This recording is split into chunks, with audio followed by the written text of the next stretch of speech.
In this video, I will show you how you can turn on and turn off the fingerprint animation on your Samsung Galaxy A37 or the A57. If you want to turn on or turn off the fingerprint animation on your Samsung phone, first of all, just go to Settings, and under Settings, just scroll down a bit and tap on Lock Screen and AOD.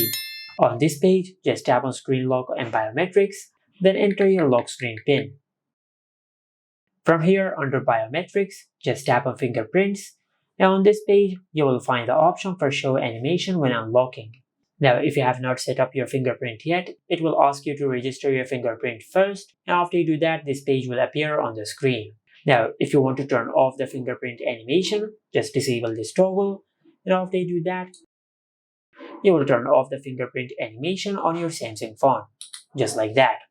And if you want to enable the fingerprint animation, just go back to Screen Lock and Biometrics, and from here just tap on Fingerprints and enable this toggle. Now after you do that, the fingerprint animation will be turned back on, just like that. And this is it. Make sure to like, comment and subscribe. Thank you for watching.